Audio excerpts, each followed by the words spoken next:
And these are the internodal pathways, and the AV node and crossing septum, atrioventricular septum, then the AV, both the right and left bundle. This is the commonly known to you, the conduction system. So problem is here is the sinus node only.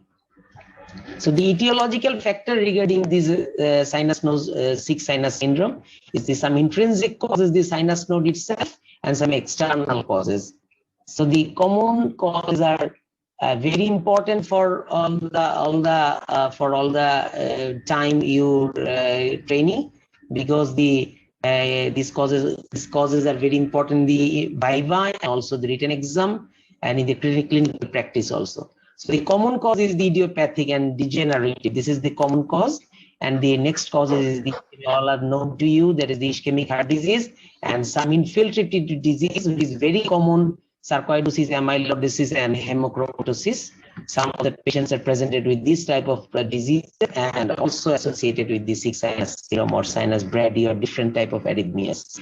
And some congenital causes also there of the sinus node and AV node, and some infective diseases, that is myocarditis, endocarditis, and Chagas disease, gram-negative sepsis, and Lyme disease. In nowadays, in COVID era, the COVID-19 infection also causes the myocarditis or endocarditis, in the sick sinus, sinus bradycardia, this type of symptoms also.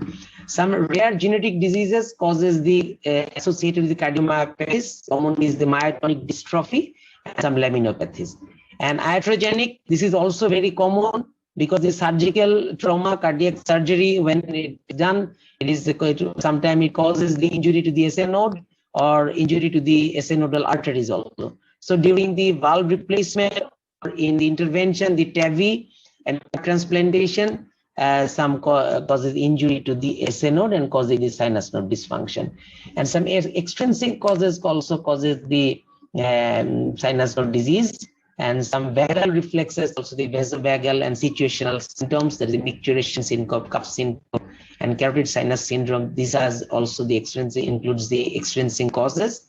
And some drugs, like the cardiac medications, like the rate limiting drugs, and some cocaine abuse, and some electrolyte imbalances, that is very common, hypokalemia and hyperkalemia, metabolic disorders, hypothyroidism, hypothermia, anorexia nervosa is also very common, and some neurological disorders, that is increased intracranial pressure and CNS tumors. These are some common causes, very important for all the time. And another very important cause is the obstructive sleep apnea. It causes bradycardia during the episodes of apnea. And recent studies have identified that several patients in the ion channels in familial and congenital forms of sick sinus syndrome. So these are some newly invented, very common causes. And the epidemiology, this is a disease of the older adults, although it can occur in at any age, and mean age is 68 years, and very common, 1 in every 600 cardiac patients of 65 years of age or older. It is the data of the American College of Cardiology, and the male-female ratio is usually equal. So the SNR consists of the two main groups of cells. All of you know, there is the P cells, that is the pacemaking cells, which produce the sinus impulse. Another one is the T cell, that is the surrounding the P cell, the transitional cells, which transmit the impulse from the SN node to the right atrium, spread the impulses. So the sinus node dysfunction can result from either the P cell problem or the T cell or the transmission problem in the transmission. Both are common. So the problem may be P cell or in T cell also. And the presentations like it may cause the sinus bradycardia when the rate is sinus rate is less than 60, and sometimes it is known as it is less than 50, causing the sinus bradycardia. And the ectopic atrial brady, that is the atrial depolarization, causing other than the sinus node, and rate is less than 50. So it is the ectopic atrial bradycardia. It is another presentation. And the common causes is the presentation is the sinoatrial exit blocks. Some of the exit blocks, they block conduction between the sinus node and the adjacent tissues. And this type of exit block, I will show you later through some examples on the CG. The presentation may be multiple presentation on ECG and commonly presented with the group beating, and the group beating is the group depolarization, atrial depolarization, and followed by the sinus pauses. So the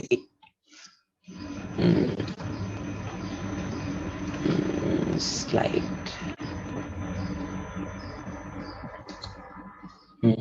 So the sinoatrial exit block, there are three types of sinoatrial exit block. There is the first degree, second degree, and third degree. And this causes the failure of the T cells because the problem is in the transmission. So sinoatrial exit block is always in the problem in the transmission of the sinus impulses originating from this SA node.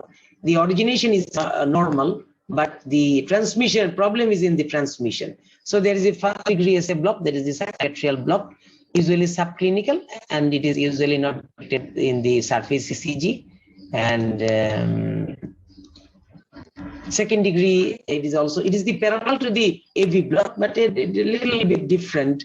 And second degree type 1 and second degree type 2. Second degree type 1 SA block is characterized by the progressive shortening of the PP interval prior to the dropped P wave. And in the AV block, there is gradual prolongation of the PR interval, but here is the gradual progressive shortening of the PP interval, one P to another P. So this is the type 1. And type 2 second degree SA block is the dropped P wave without any preceding changes in the P interval. So this is the secondary type 2. And third degree is the total blockage of the complete failure of the SA nodal impulse to conduct the atrial tissues. So problem is the total blockage of the transmission of the SA nodal impulse. So this is the third degree SA block. And it is clinically identifiable to the sinus arrest. And another one is the sinus pause, where there are pauses of 3 seconds or more without any atrial activity. It is known as the sinus pause. This is often rescued by the escape. Always it is rescued by the escape rhythm by atrial junction or particular from anywhere, because the pacemaking capacity is present in the throughout the heart. So it usually reflects the failure of the P cells to generate the action potential. And sinus nodal arrest is always very grave condition. No evidence of sinus node depolarization. So no origination of no development of any sinus impulse. So this is the sinus arrest. And another common presentation is tachybrady syndrome. That is the sinus bradycardia, ectopic atrial brady or sinus pause, alternating with the periods of abnormal atrial tachycardia or atrial flutter or atrial fibrillation. Commonly, the tachycardia may be associated with the suppression of the SA nodal automaticity. একটা tachycardia হওয়ার যখন একটা techie হবে তখন it will suppress the SA nodal automaticity. It is the characteristics of the SA node. It is suppression of the automaticity in the SA node. As such, after the cessation of the tachycardia, there will be a pause. Tachycardia যখন stop হয়ে যাবে তখন sinus node আবার যে একটা তার অটোমেটিসিটি দিয়ে যে আবার ইম্পালস জেনারেট করবে সেটার একটা ডিলে হয়ে যায় because of suppression by the tachy itself. So this is causes the long pause of variable duration. একজনের এক এক রকম হতে পারে, যত বড় পজ হবে তত বেশি সিম্পটম হবে। So this is a very common presentation of the sinus node disease, and it affects at least 50% of the patients with the sinus node dysfunction. So another very common cause of the atrial fibrillation is slow ventricular response. So in the absence of the AV node blocking agents, this is likely due to this simultaneous degeneration of the AV node. আমরা যদি AV nodal blocking agent নাও দেই, অনেক atrial fibrillation patient may present with the slow ventricular response. So because due to the simultaneous degeneration of the AV node, this is the causes. So in these patients, spontaneous or therapeutic termination of the atrial fibrillation, or if you do the cardioversion, it will result in sinus pause of a long duration and due to the concomitant sinus node dysfunction. So this patient may develop syncope or any type of other nodal problem. Another common cause is chronotropic incompetence. So it is defined as the inability of the heart to increase its rate with the increased activity or demand. So in many studies translates to failure to the 80%, attain 80% of the expected heart rate reserve during exercise. If you patient exercise, the patient is present as a exercise tolerance. They will not exercise more. They will not lift to the steering, a problem in the steering, and to develop shortness of the breath or easy fatigability may present with the chronotropic incompetence patients. So this is another presentation. Another one is the isorhythmic dissociation. That is the atrial depolarization from either the sinus or ectopical side, but slower than the ventricular depolarization. This is not that much common, but it may present the isorhythmic dissociation. The atrial rate usually more than the ventricular rate. Occasionally atrial rate, if it is slower than the ventricular rate, so we will call it is isorhythmic dissociation. So these are some examples of the through ECG. That is the sinus rhythm of the resting heart rate is less than 60 beats per minute. So it is ECG showing there is the every P wave is followed by the QRS and T wave. So and duration is a rate is very low. So rate is less than 60. It is sinus bradycardia.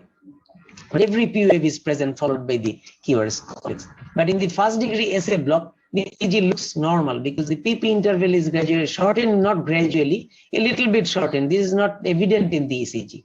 In second degree type 1 SA block, there is the Wenke-Beck progressive shortening. There is the PP interval. First one is 740 millisecond, and the second one is the 700 millisecond. Gradual shortening followed by a pause. That is that pauses is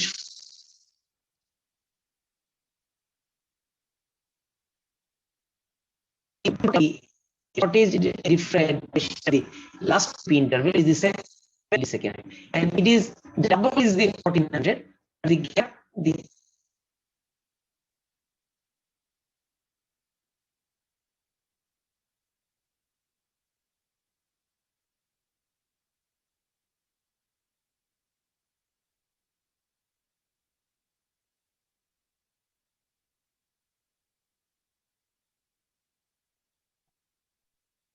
there, and it is just double of the twice the multiplication of the last PP interval. So it is the 720 milliseconds all the PP intervals. One pause is the double of the 720, the 1440 millisecond. So it is the double or multiplication of the loss of the last PP interval. So the ECG manifestations is like the group beating. The PP interval is equal. Occasionally there is the pause of the just multiplication of the PP interval. So this is the type 2 SA block. And the sinus pause or sinus arrest, this is the similar to the it is the very difficult to differentiate from the sinus arrest because there is no relation between the PP interval. Suddenly there is the pause, suddenly there is the no atrial depolarization, the absence of the P wave. There is no relation with the PP interval durations. So the group of constant PP intervals is followed by a pause less than two regular PP intervals, so longer than the 2 PP intervals, but not a multiple of the basic PP intervals. So this is the SA block, SA exit block type 3. Type 3. That is the very difficult to differentiate from the sinus arrest. So this is third degree SA block. A non-sinus impulse is conducted to the atrium and complete absence of the P wave. An onset of the third degree SA block may produce long sinus pause or sinus arrest and causing the fatal asystole, and very difficult to is indistinguishable from sinus arrest or sinus arrest causing the problem in the pacemaking capacity of the SA node. So there is no impulse originated from the SA node, but in the third degree exit block, the impulse is there, but it is not transmitted, absolutely not transmitted to the atrial cavity. So this is the difference between third degree SA block and the sinus arrest. This is the sinus pause or sinus arrest. There is a P wave, there is a long pause and followed by a escape rhythm by junctional tissues, and followed by there is no relation between the PP interval. There is no multiplication of twice or thrice. There is no relationship between the PP intervals. So this is another example of the tachybrady syndrome. There is no definite P wave, and the urban interval is irregular and very fast. So this is the actual ECG of the atrial fibrillation in the first ventricular rate, followed by sudden cessation of the tachy, followed by a pause, and again the origination of the sinus node is impulse is originated, and the sinus. That is the regularization of the ECG, but some ectopic is there. But in the pause, patient may develop syncope or symptom. So this is the tachybrady, tachy followed by a brady or pause. And chronotropy incompetence, I have already mentioned about the, so it is the defined as the failure to reach 80% of the expected maximum heart rate, and usually performed by ETT. Is to determine this, we have to perform the patient allowed to ETT test, and by following formula we can measure, that is the maximum heart rate minus resting heart rate divided by 220 minus H minus rate heart rate is multiplied by 100. So this is the chronotropy incompetence. If it is less than 80%, that patient will be the chronotropic incompetence. So how we will diagnose, how we will measure this type of patient, or how we will manage this type of patient regarding the evaluation. So since we begin from the history, there is the natural history of the sinus node dysfunction is usually very slow, it is slowly progressive, and in early stages patient may be asymptomatic. Initially many patients tell they have no problem at all, but ECG evidence, occasionally we have found that there is a sinus brady or any exit block or this of brady. When the symptoms develop, the patient attributed a hyperperfusion of vital organ or high oxygen demand. So symptoms of the hypoperfusion will be present when the patient is symptomatic, and it is usually present gradually. So if the patient present with the sinus pause or severe bradycardia, that results the CNS under perfusion and manifests as the paroxysmal pre-syncope or syncope. And in patient of the atrial fibrillation, that patient sudden termination of the fibrillation or tachybrady syndrome may present of the prolonged pause and failure to turn the sinus rhythm. Patient may present with syncope, and some renal and gastrointestinal hypoperfusion also will be there, and the oliguria or abdominal pain respectively. Some may present occasionally in complete heart block patients, or severe bradycardia patient in oliguric patient, hyperperfusion to the kidney may present with the renal dysfunction. So this is some presentation regarding the history. And the rhythms of the atrial fibrillation and atrial flutter pose a significant increased risk of the thromboembolism. So if the patient present with the symptoms of the TIA or any stroke-like syndrome, we have to assess the ECG where there is a presence of atrial flutter of this type of, another presentation of the sinus syndrome, the sinus node dysfunction. And the chronotropic incompetence patient usually presents with the, I told earlier, there is a fatigue, easy fatigability and exercise intolerance is the main presentation of the chronotropic incompetence. And some patients, the tachybrady or tachy or brady may present with the palpitations is common presentation. Patient will tell you that I will feel some palpitations. And in the ischemic is worsening of angina, and some patients may present with the congestive heart failure with the chronic bradycardia. So these are also reported. These are some common history presentations regarding history and physical examination. Evaluation, how we will evaluate this type of sinus node dysfunction patients. The first step to evaluate the sinus node dysfunction is to exclude the reversible causes. We have to find out what are the reversible causes of this sinus syndrome. Commonly is the electrolyte imbalance and some metabolic disturbances, and commonly the obstructive sleep apnea and some possible medications. We have to find some beta blockers or calcium channel blockers like this. And there should be clear documentation. This is mandatory. The clear documentation of the bradycardia is very important, that correlates with the patient's symptoms to make the diagnosis of this sinus node dysfunction. So ECG evidence is recommended to put a patient in the further management. So the ECG documentation should be there. Given the episodic nature of the disease, another type, episodic nature of the disease, diagnosis on 12-lead ECG is very difficult. If the patient come to the emergency or in outdoor, if the patient tell that they have some problem of difficulties in respiration, shortness of breath, or exertional or easy fatigability, or sudden syncope, or pre-syncope, or vertigo, like this type of symptom. If you do the ECG may not show any problem. So the episodic nature is very important. They usually present episodically. So 12-lead ECG is unusual, or prolonged monitoring is essential to find out, to document this type of, to diagnose this type of sinus node dysfunction. So the 24 or 48 hours Holter monitoring or telemonitoring is very important, depending on the severity of the symptoms. If you think so, we have to send the patient for the long-term monitoring. And if the telemetry or Holter monitoring fails to demonstrate the Brady or this type of syndrome, then we can go for the implantable long-term monitor, which is not available in our country, but in the developed country and even our neighbor country, India, they have the event monitor or loop recorder. But it is very important to diagnose this type of episodic nature of this sinus node dysfunction patients. And if the diagnosis of sinus node dysfunction is strongly suspected, but no arrhythmias were detected, then we will go for the EP study or electrophysiology study, and we will diagnose that sinus node is dysfunction or not. We may confirm this type of problem. So some presentation autonomic modulation testing, such as prolonged sinus pause more than 3 seconds. So we can diagnose this patient as by the carotid sinus message, but this suggestive of sinus node dysfunction are clearly diagnostic, because anybody without having any problem of sinus node, that patient may produce symptom by carotid sinus message. So this is one type of maneuver, but this is not the diagnostic, only suggestive.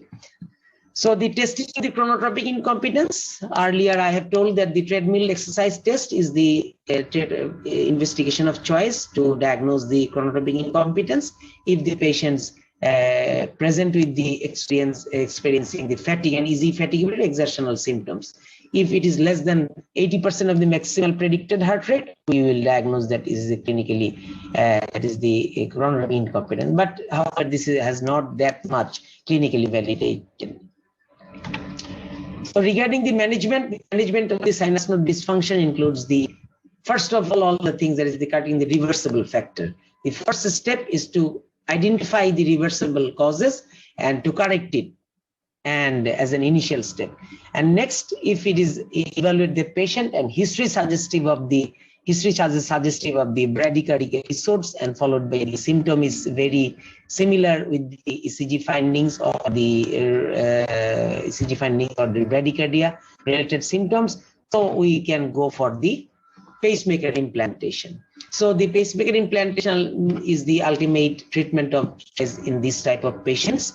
If it is diagnosed properly, then the treatment of choice is the pacemaker implantation. So the permanent pacemaker is indicated in symptomatic patients. It is very important that patient should be symptomatic and clinically evident, or the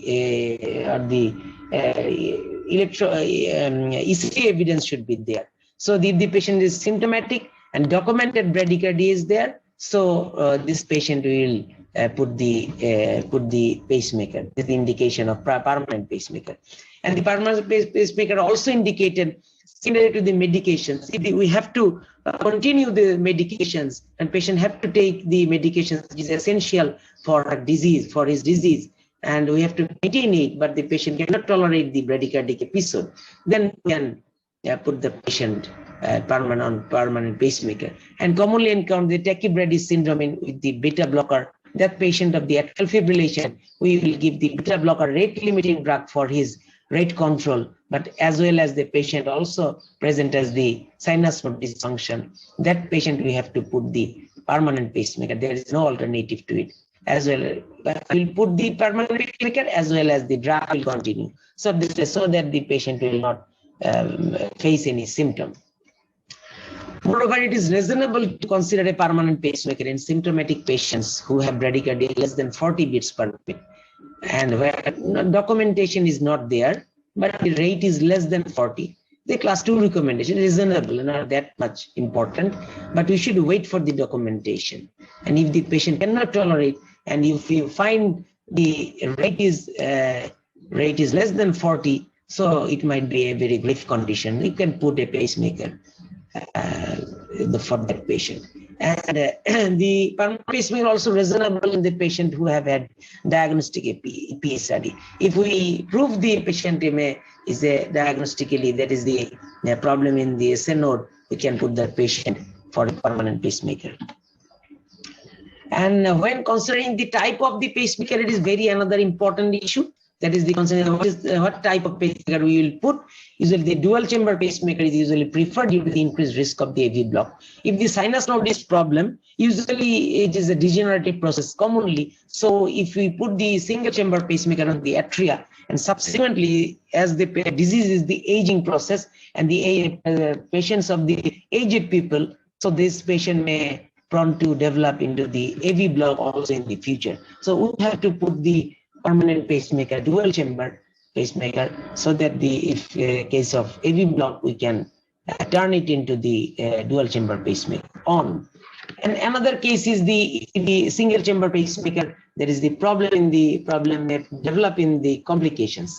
What are they? There is the atrial pacing akin to the dual chamber pacemaker may reduce the incidence of the atrial fibrillation. So the single chamber pacemaker may present in the atrial pacemaker may present the incidence of increase the incidence of the atrial fibrillation, and subsequent risk of systemic thromboembolism is there, and stroke risk is also there. So the single chamber atrial pacemaker is not that much recommended nowadays. And the anticoagulation should be addressed regarding the management of the paroxysmal tachyarrhythmia patient to reduce the risk of the stroke.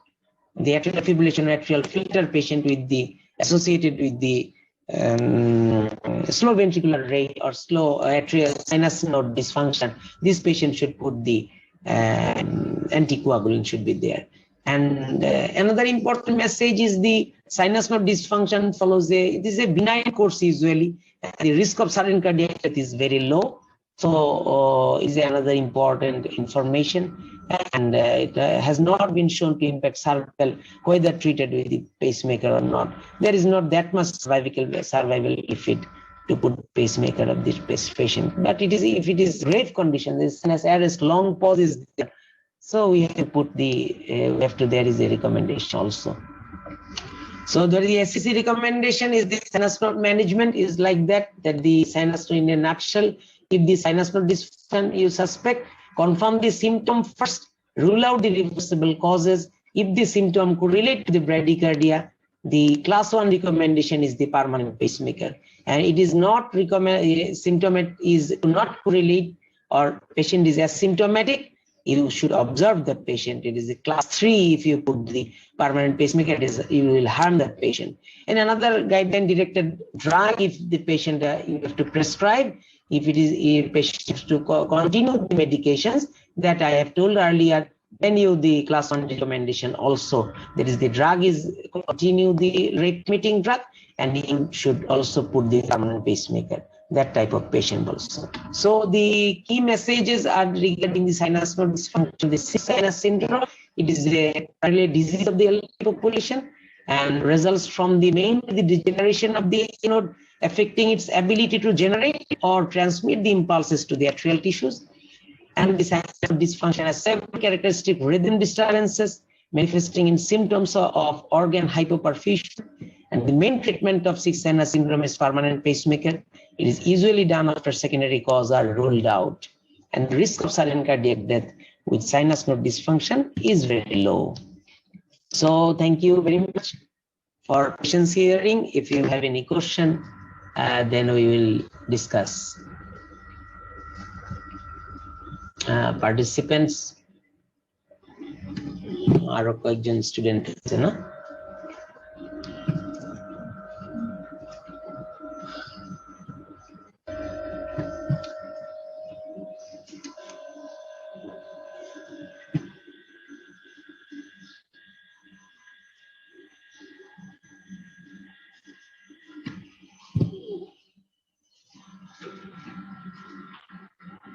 Hello Zobayer,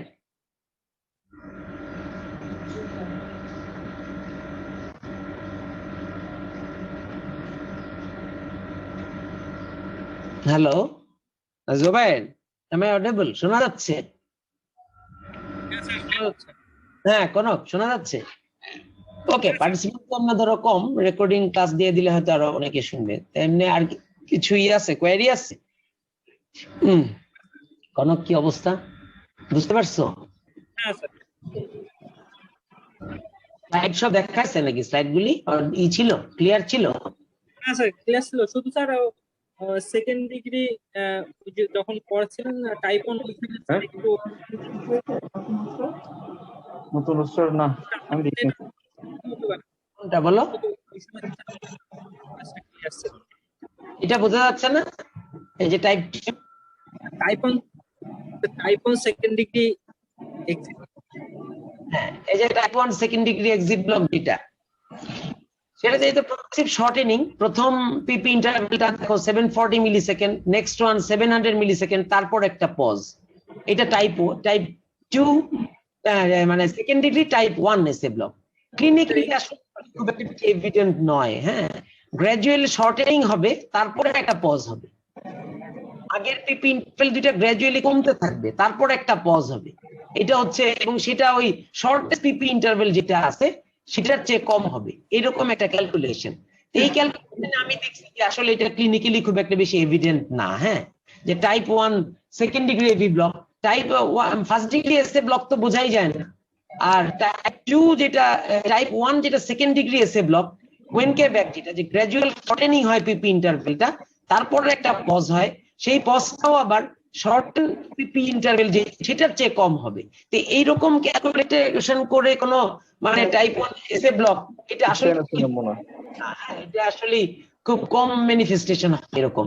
হ্যাঁ, এবং type 2 second degree exit block যেটা, সেটাও পাওয়া যায় না, আমি মানে clinically খুবই কমন নয়। তারপরেও এই যে আমরা মেজার ক্যালিপার দিয়ে মেজার করি, যে দেখা যায় যে এটা multiplication of twice of thrice, thrice হলে তো অনেক বড় পজ হয়ে যায়, থ্রাইস হলে তো পেশেন্ট সিনকোপ হয়েই যায় বলা যায়। কিন্তু তোমার যদি টুয়াইস পজ যদি হয়, তাহলে এটা ধরে নিতে হবে যে আসলে এটা type 2 second degree exit block. হ্যাঁ, এটা এভিডেন্ট। আর যেটা থার্ড ডিগ্রি কোনো মাল্টিপ্লিকেশন নাই, মানে পজটা যে কোনো মেজারমেন্টে হইতে পারে। এটা একটা ইম্পর্টেন্ট, যে পিপি ইন্টারভ্যাল গুলি সবই রেগুলার, কিন্তু এটা কোনো টুয়াইস বা থ্রাইস মাল্টিপ্লিকেশন নাই। একটা পিপি ইন্টারভ্যাল একটা পজ হবে, সেই পজটা লং পজ, সেটা দেখা যাচ্ছে যে ওইটার চেয়ে বড় বা ছোট, এটা কোনো মানে কোনো রিলেশন মেইনটেইন করে না। এইটা হচ্ছে সাইনাস পজ বা সাইনাস অ্যারেস্টের সাথে ডিফারেন্স। টাইপ 3 আর সাইনাস অ্যারেস্ট কোনটা টাইপ 1 এর সময় একটু স্যার না স্যার, এটা হচ্ছে আমাদের ইপি। হ্যালো হ্যালো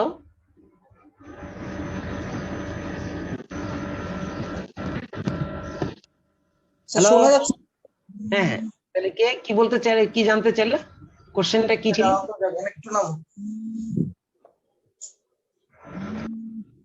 কোশ্চেনটা কি ছিল? টাইপ 1 কি বললা?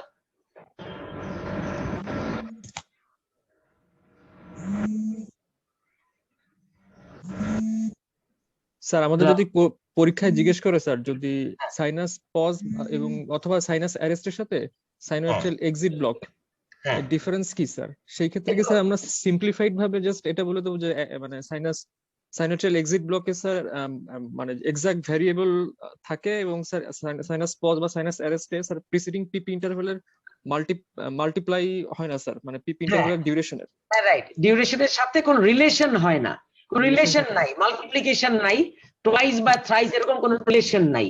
কিন্তু টাইপ 2 এক্সিট ব্লক যেটা, সেটাতে রিলেশন থাকবে, একটা টুয়াইস বা সেকেন্ড। ইউজুয়ালি দেখা যায় ক্লিনিক্যালি আসলে যে রিলেশন আছে টুয়াইস বা থ্রাইস, এরকম রিলেশন থাকলে এটাকে একবারে আসলে এক্সিট ব্লক নামেই কমনলি ইউজ করা হয়।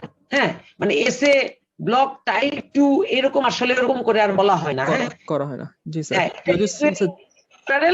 এক্সিট বলা হয় যদি টুয়াইস বা থ্রাইস এর রিলেশন মেইনটেইন করে।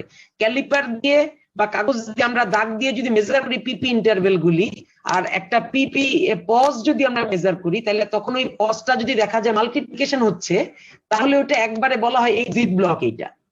আর যদি দেখা যায় কোনো মাল্টিপ্লিকেশন হচ্ছে না, তাহলে সেটা সাইনাস অ্যারেস্ট অথবা সাইনাস পজ অথবা থার্ড ডিগ্রি এসএ ব্লক। এটা কিন্তু সবই এক, তিনটা ডিফারেন্সিয়েট করা যায় না। কিন্তু তুমি যদি মানে প্যাথোফিজিক্সে চিন্তা করো, তাইলে ডিফারেন্স হচ্ছে ওইটা, যে সাইনাস অ্যারেস্ট মানে সাইনাস নোড কিন্তু কাজ করতেছে না, সাইনাস নোড থেকে কোনো সাইনাস ইম্পালস অরিজিনেটিং করতেছে না। হ্যাঁ, এটা হচ্ছে মেকানিজম। কিন্তু সাইনাস অ্যারেস্টে দেখা, এই এসএ ব্লকে দেখা যাচ্ছে যে similar. If it is symptomatic, it was more than 2% or 3 seconds, definitely the indication patient will be symptomatic and indication of permanent pacemaker of this type of patient. এরকম একটা ব্যাপার। এক্সিট ব্লক আর SA ব্লকটা আসলে খুব disturb করে। আমি মনে করি এটা খুব ক্লিয়ার কনসেপশন রাখলে, এই জায়গাটায় রাখলে আর তাইলে এটাতে প্রবলেম হবে না, যে একটা রিলেশনশিপ তিন হয়, টুয়াইস বা থ্রাইস মাল্টিপ্লিকেশন হয়, একটা ভ্যারিয়েবল হয়, কিন্তু ওইটাতে তা হয় না। এটা এরকম একটা ডিফারেন্স। তার মানে স্যার ইসিজি দেখে sir third degree exit block এবং স্যার সাইনাস পজ বা অ্যারেস্টের মধ্যে ডিফারেন্সিয়েট করা যাবে না স্যার? করা যাবে না, রাইট। কিন্তু জাস্ট মেকানিজমটা আলাদা স্যার, একটাতে মানে ট্রান্সমিশনের, জি স্যার, ট্রান্সমিশনের সমস্যা প্রবলেম, আর একটা হচ্ছে অরিজিনেট আর এসএ নোট থেকে ইম্পালস অরিজিনেট করতেছে না।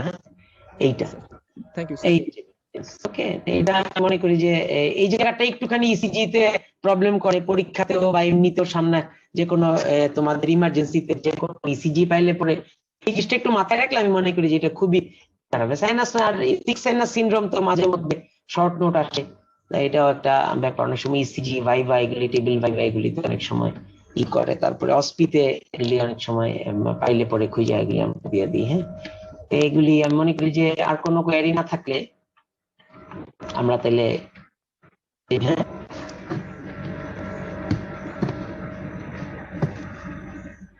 ওকে জি sir, okay thank you all for your patience hearing. Okay.